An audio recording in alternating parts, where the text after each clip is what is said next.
Salut à tous, une nouvelle vidéo. Aujourd'hui je suis dans ma grotte et je vais répondre à une question de Isabelle. Isabelle qui me demande en gros comment on fait pour que les arbres prennent une forme cascade. On se revoit après ça et je réponds à la question de suite.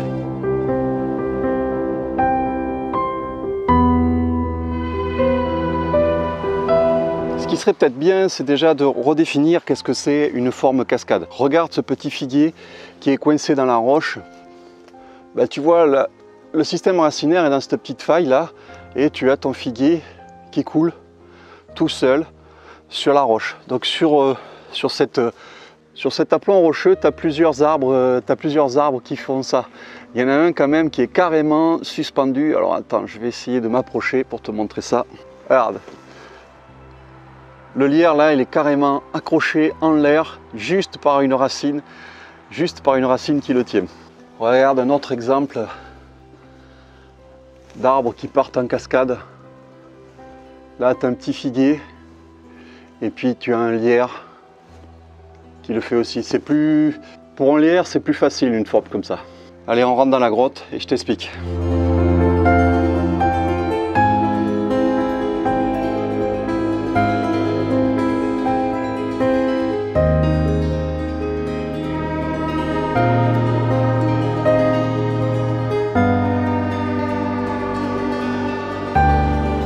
J'aime beaucoup venir dans cette grotte. Il y a eu une présence humaine à un moment, c'est sûr, parce que tu le vois, les pierres ont la façade, la grotte a même été creusée. J'aime bien revenir me ressourcer dans ce petit coin là, que je ne dirais pas où c'est, parce que il y a déjà beaucoup trop de dégâts humains, on va dire.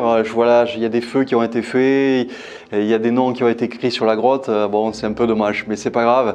De toute façon, sachez que moi j'habite en Dordogne, donc c'est en Dordogne. On va revenir plus sur notre sujet. Pour ceux qui ne me connaissent pas, je suis Vital Bonsaï. Sache que j'ai créé une chaîne dédiée au bonsaï et je réponds à une série de questions qui m'a été posée sous cette vidéo. D'ailleurs, tu peux continuer à poser tes questions et je me ferai un plaisir d'y répondre sous ce format-là, sous le format d'une vidéo. Donc pour revenir à ta question, Isabelle, là j'ai pris un bout de lierre pour t'expliquer en fait comment faire pour qu'ils prennent une forme cascade. Petit rappel avant, la plupart des plantes ont une tendance apicale. Apicale, ça veut dire qu'elles ont tendance, elles veulent toujours pousser par le haut.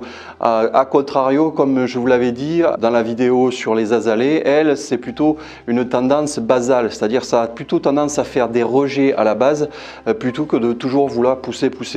Je vous avais expliqué ça sur une vidéo, tu peux aussi revenir voir cette vidéo si ça t'intéresse.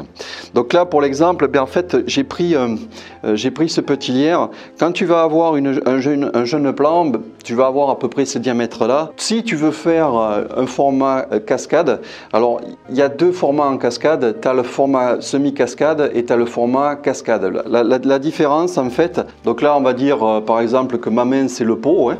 Si ta plante ne descend pas en dessous du pot, c'est un semi-cascade, et si elle est nettement en dessous du pot, c'est une cascade. Déjà, voilà une petite précision.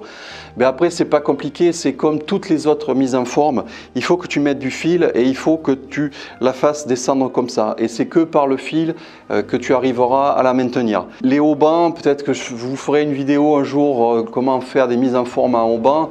C'est pas vraiment des mises en forme qu'on fait avec des haubans, c'est plus des maintiens de forme qu'on a fait. Parce qu'en fait, si tu fais comme ça, tu comprends bien que ça va être très compliqué de donner du mouvement en 3D. Tu ne fais que juste une courbe. Donc on utilise le hauban juste au moment, quand tu as enlevé ton fil et que tu te rends compte que ta branche lève un peu, là on met un petit hauban pour aider la branche à rester dans sa forme. Mais on a mis du fil, et en mettant du fil, ça va te permettre de faire de la 3D, de donner du mouvement à ta branche en haut, en bas, à droite, à gauche, et ça c'est bien plus sympa à regarder qu'une courbe simple comme ça et molle.